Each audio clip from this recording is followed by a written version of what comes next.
എൻ്റെ എല്ലാ കൂട്ടർക്കും സ്വാഗതം. നമ്മൾ ഈ ഒരു വീഡിയോയിൽ നമ്മൾ സംസാരിക്കാൻ പോകുന്നത് നിക്കോൺ DSLR ക്യാമറകൾ ഉപയോഗിച്ച് വരുന്ന enel14 എന്ന് പറയുന്നൊരു ബാറ്ററിയെ പറ്റിയാണ്. അപ്പം ഒറിജിനൽ ബാറ്ററി വന്നിട്ട്, അതായത് നിക്കോണിൽ enel14 ബാറ്ററി ഉപയോഗിക്കുന്ന ക്യാമറയിൽ വരുന്ന ഒറിജിനൽ ബാറ്ററി വന്നിട്ട് വളരെ കോസ്റ്റ്ലിയാണ്. ഒരു 3000 രൂപയുടെ അത്ര വിലയൊക്കെ വരും. ചാർജർ പോലെയാണ്, ഭയങ്കര വിലയുള്ള ഒരു സാധനമാണ്. ഇതിന് ലോക്കൽ സ്റ്റോറിൽ നിന്ന് നിങ്ങൾ ഇതിൻ്റെ തേർഡ് പാർട്ടി മേടിക്കുകയാണെങ്കിലും മിക്കവാറും 2000 രൂപ 1500 രൂപ ആ ഒരു വില വരുന്നതായിരിക്കും. അപ്പോൾ ഞാനിത് ഓൺലൈനിൽ നിന്ന് ഓർഡർ ചെയ്താണ്. ഡിജിടെക് എന്ന് പറയുന്ന ഒരു ബ്രാൻഡിൻ്റെ ഒരു പ്രൊഡക്റ്റാണിത്.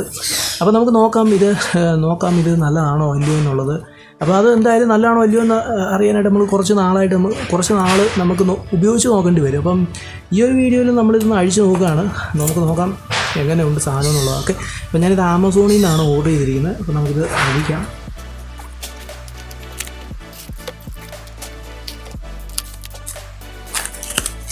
അപ്പം ഇതാണ് നമ്മുടെ ബാറ്ററി വന്നിട്ട്. ഇത് ഇൻവോയ്സ് ആണ്.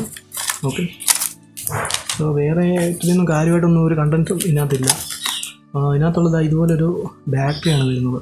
അപ്പോൾ ഇത് ഡിജിടെക്, ഞാൻ പറഞ്ഞ പോലെ തന്നെ ഡിജിടെക് എന്ന ബ്രാൻഡിൻ്റെ ബാറ്ററിയാണ്. അപ്പം enel14 ഇത് 1030 mAh വരുന്നത് ഈ ബാറ്ററി വന്നിട്ട്.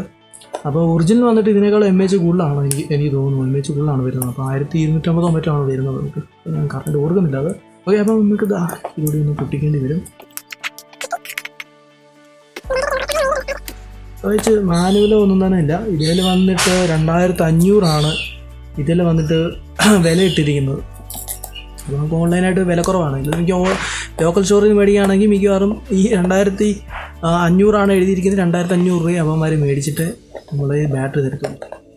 ഇതാണ് നമ്മുടെ ബാറ്ററി വന്നിട്ട്. എനിക്കിത് മേടിക്കുമ്പോൾ ഇതുണ്ട്, സംശയം ഉണ്ടായിരുന്നു. കാരണം ഇത് വർക്ക് ചെയ്യുമോ ഇല്ലയോ, ഇത് വിശ്വസിക്കാമോ ഇല്ലയോ എന്നൊക്കെ ഒരു സംശയം ഉണ്ടായിരുന്നു കേട്ടോ. അപ്പം ഇതാണ് നമ്മുടെ ഡിജിടെക്കിൻ്റെ ബാറ്ററി വന്നിട്ട്. അപ്പം നമുക്ക് ക്യാമറയിലൊന്നും ഉപയോഗിക്കാം. എൻ്റെ ക്യാമറ വന്നിട്ട് നിക്കോൺ D3300 ആണ്. ഇന്നിത് നിർത്തലാക്കിയൊരു ക്യാമറയാണ്. ഇതിൻ്റെ ഏറ്റവും പുതിയ മോഡൽ, അവസാനമായിട്ട് ഇറങ്ങിയ പുതിയ മോഡലോടെ ഇത് ഈ ഒരു സീരീസ് സത്യം പറഞ്ഞാൽ നിക്കോൺ നിർത്തിയതാണ്. ഓക്കെ, അപ്പം നമുക്കിത് ഓപ്പൺ ചെയ്യാം. ഈ ബാറ്ററി ഇടുന്ന ഈ ബാക്കിലാണ്, ഈ ഒരു ഭാഗത്താണ് ബാറ്ററി ഇടുന്നത്. അതുകൊണ്ട് ഇവിടെ ക്ലിക്ക് ചെയ്ത് കഴിഞ്ഞാൽ നമുക്കിങ്ങനെ ഓപ്പൺ ആക്കാൻ പറ്റും. അപ്പം ഇത് നമ്മുടെ ബാറ്ററിയാണ്. ബാറ്ററി ഇടുന്നത് കണ്ടോണം. ബാറ്ററി ഇടുന്നത് കണ്ടില്ലേ? ഈ ഒരു പോർഷൻ ഈ ഒരു ഭാഗം താഴെ അടിയിലാണ് വരുന്നത്. കണ്ടില്ലേ? ഓക്കെ, ഇങ്ങനെ ക്ലിക്ക് ചെയ്യാം, ഇതിടാം. സാധാരണ എനിക്ക് തോന്നുന്നു നേരത്തെ എൻ്റെ ഓർമ്മ വെച്ചാൽ തോന്നുന്നു ബാറ്ററി ഇടുമ്പോൾ ഇവിടെ ലൈറ്റ് കാണുന്നതാണ്. ഓക്കെ, അപ്പോൾ ഞാനത് ഓൺ ചെയ്തു കേട്ടോ.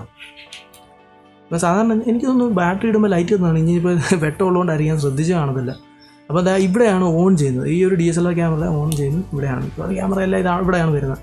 അപ്പോൾ ഇവിടെ സെറ്റ് ഡേറ്റ് ആൻഡ് ടൈം എന്ന് പറഞ്ഞ് കൊടുത്തിട്ടുണ്ട്. നമുക്ക് വേണമെങ്കിൽ ടൈം സെറ്റ് ചെയ്യാം. ഇത് പിന്നീടാണെങ്കിലും സെറ്റ് ചെയ്യാവുന്നൊരു സാധനമാണ്. ഇപ്പം നമുക്ക് ഡേ സെറ്റ് ചെയ്യാം, ഇയർ സെറ്റ് ചെയ്യാനൊക്കെ പറയുന്നുണ്ട്. അപ്പോൾ നമുക്ക് ഒരു എന്താ പറയുക, നമുക്കുള്ള ഡേറ്റൊക്കെ ഇട്ടിട്ട് നമുക്ക് ബാക്കിലോട്ട് പോകാം. ഓക്കെ, അപ്പം മെമ്മറി കാർഡ് ഇട്ടില്ല, അതുകൊണ്ട് നോ മെമ്മറി കാർഡ് എന്നാണ് പറയുന്നത്. ഇപ്പം നിങ്ങൾക്ക് കാണാം, സ്ക്രീനിൽ കാണാൻ പറ്റും. ഇപ്പം എൻ്റെ ഈ ഒരു ഫോണിൻ്റെ ക്വാളിറ്റി, വീഡിയോ ക്വാളിറ്റി എന്ന് പറഞ്ഞാൽ കുറവാണ്. അപ്പം നിങ്ങൾക്ക് കാണാൻ പറ്റും, കണ്ടല്ലേ? നമുക്ക് ബാറ്ററി വർക്കിംഗ് ആയിട്ട് കാണാൻ പറ്റും. പിന്നെ ബാറ്ററിയിൽ ചാർജ് ഉള്ളത് എത്രയാണെന്ന് അറിയാൻ ഇച്ചിരി വഴി കുറവാണ്. കാരണം ഈ ഒരു ക്യാമറ കുറച്ച് പഴയ ക്യാമറയാണ്. ഇതിൻ്റെ സ്ക്രീൻ ഈ സൈഡെല്ലാം പോയിരിക്കുകയാണ്. ഇതിന് ശരിക്കും പറഞ്ഞാൽ സ്ക്രീൻ മാറ്റേണ്ടി വരും. സ്ക്രീൻ മാറ്റുക എന്ന് പറഞ്ഞാൽ ഭയങ്കര റേറ്റാണ്. അതുകൊണ്ടാണ് ഇത് മാറ്റാതിരിക്കുന്നത്. അപ്പം ഇവിടെയാണ് നമ്മുടെ ഇതിടുന്നത്, എന്താണ് ലെൻസ് വെക്കുന്നത്. അപ്പോൾ ഞാൻ ലെൻസ് വെക്കുന്നത് മെമ്മറി കാർഡ് ഇടുന്നത് ഞാൻ കാണിച്ചു തരാം. ഓക്കെ, മെമ്മറി കാർഡ് ഇടാൻ വേണ്ട, ഇവിടുന്ന് ഇത് കണ്ടില്ലേ, ഇങ്ങനെ ബാക്കിലോട്ട് എടുത്താൽ മതി. എന്നിട്ട് മെമ്മറി കാർഡൊക്കെ ഉപയോഗിച്ചിട്ട് ഒത്തിരി നാളായി കേട്ടോ. ഇവിടാണ് ഇടേണ്ടത്, കണ്ടല്ലേ? ഇങ്ങനെ ക്ലിക്ക് ചെയ്ത് വെച്ചാൽ ഒരു ക്ലിക്ക് കൊടുത്തു കഴിഞ്ഞാൽ ഇളകി വരും. ഒന്ന് ക്ലിക്ക് ചെയ്ത് വെച്ചാൽ അവിടെ ഇരിക്കുന്നതായിരിക്കും. ഓക്കെ, മെമ്മറി കാർഡ് ഡാമേജ്ഡ് ആയെന്നാണ് പറഞ്ഞാണ് കാണിച്ചിരിക്കുന്നത്. അതൊന്ന് ചിലപ്പോൾ ഒന്ന് തുടച്ചിട്ട് വെക്കാമെങ്കിൽ ഒന്ന് ശരിയാവുന്നതായിരിക്കും. ഞാൻ എടുക്കാം. ഇതല്ലാതെ എനിക്ക് ഒത്തിരി മെമ്മറി കാർഡുണ്ട്. അപ്പോൾ അതിൽ പേടിക്കേണ്ട യാതൊരു കാര്യമില്ല. അതുപോലെ ഈ മെമ്മറി കാർഡ് മേടിച്ചിട്ട് ഒത്തിരി കാലമായതാണ്.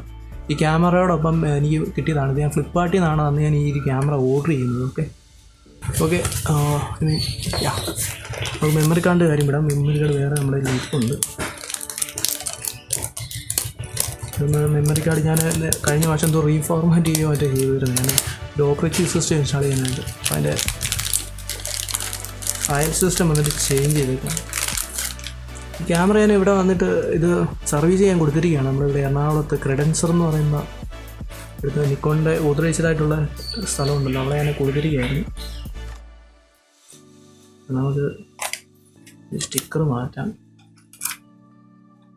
ഓക്കെ, ഇവിടെ ഒരു ഡോട്ടുണ്ട്. ഈ ഒരു ഡോട്ടിന് കറക്റ്റ് വെക്കുക. അതല്ലേ അപ്പം നമുക്ക് ഓണാകാം. അപ്പം ടൈം റീസെറ്റ് ചെയ്യുന്ന കാര്യമൊക്കെ ചോദിക്കുന്നുണ്ട്. ഇപ്പം മെമ്മറി കാർഡ് ഇല്ലെങ്കിലും നമുക്ക് ഫോട്ടോ എടുക്കാവുന്നേ ഉള്ളൂ. ഓക്കെ, ഇത് നമ്മൾ ക്ലിക്ക് ചെയ്ത് കഴിഞ്ഞാൽ നമുക്ക് ഡെമോ എന്നും പറഞ്ഞിട്ട് കാണിക്കുന്നതായിരിക്കും. ഇത് ഡെമോയാണ് കണ്ടില്ലേ. പിന്നീട് ഞാൻ ഈ മെമ്മറി കാർഡ് വന്നിട്ട് നമ്മുടെ ക്യാമറയിൽ തന്നെ ഞാൻ ഫോർമാറ്റ് ചെയ്ത് ഞാനത് ശരിയാക്കി എടുത്തു. അതിനുശേഷം ഇങ്ങനെ ഡാമേജ്ഡ് ആയെന്നുള്ള പ്രശ്നങ്ങളൊന്നും കാണിച്ചില്ല. അതോടൊപ്പം തന്നെ ഞാൻ ഈ ഒരു ബാറ്ററി ഒന്ന് ടെസ്റ്റ് ചെയ്തു. നമുക്ക് വീഡിയോ വന്നിട്ട് ഏകദേശം 60 മിനിറ്റ് വരെയുള്ള വീഡിയോസ് നമുക്ക് ഒറ്റ ഫുൾ ചാർജിൽ നമുക്ക് ഷൂട്ട് ചെയ്യാൻ കഴിയും. അതോടൊപ്പം തന്നെ എത്ര ഫോട്ടോസ് എടുക്കാമെന്ന് ചോദിച്ചു കഴിഞ്ഞാൽ, അതായത് ഒരു ഫുൾ ചാർജിൽ ഞാനത് ചെക്ക് ചെയ്യാൻ എനിക്ക് പറ്റിയില്ല. ഓക്കെ, അതിന് സമയം കിട്ടിയില്ലെന്ന് വേണം പറയാൻ. അപ്പോൾ ഞാൻ കുറച്ചാൾ ശേഷം, അതായത് ഈ ഒരു ക്യാമറ, ഈ ഒരു ബാറ്ററി ഞാൻ ഉപയോഗിച്ച് നോക്കിയിട്ട് അത് എങ്ങനെയുണ്ട്, ഓക്കെ, അത് എത്ര നാൾ നിന്നു, ശേഷം എന്തെങ്കിലും പ്രശ്നങ്ങൾ ഞാൻ നേരിട്ടോ, ഇതിനെപ്പറ്റിയൊക്കെ ഒരു വീഡിയോ ഞാനൊരു കുറച്ച് നാൾക്ക് ശേഷം വീണ്ടും ഞാൻ ഇടുന്നതായിരിക്കും. അപ്പോൾ അതിനകത്ത് ഞാൻ പറഞ്ഞുതരാം എത്ര ഫോട്ടോസ് എനിക്ക് എടുക്കാൻ പറ്റിയെന്ന്, അതായത് ഒരു ഫുൾ ചാർജിൽ എത്ര ഫോട്ടോസ് എടുക്കാൻ പറ്റിയെന്നുള്ളത്. അപ്പോൾ നിങ്ങൾക്ക് വീഡിയോ ആയിട്ട് ബന്ധപ്പെട്ട എന്തെങ്കിലും സംശയങ്ങളോ എന്തെങ്കിലുമൊക്കെ ഉണ്ടെങ്കിൽ തീർച്ചയായിട്ടും താഴെ കമൻറ്റ് സെക്ഷനകത്ത് കമൻറ്റ് ചെയ്യുക. ഞാൻ തീർച്ചയായിട്ടും മറുപടി തരുന്നതായിരിക്കും. അപ്പോൾ നിങ്ങളുടെ കൂട്ടുകാർക്കൊക്കെ വീഡിയോ ഷെയർ ചെയ്ത് കൊടുക്കുക. ഞാൻ വീണ്ടും വരാം മറ്റൊരു വീഡിയോ ആയിട്ട്.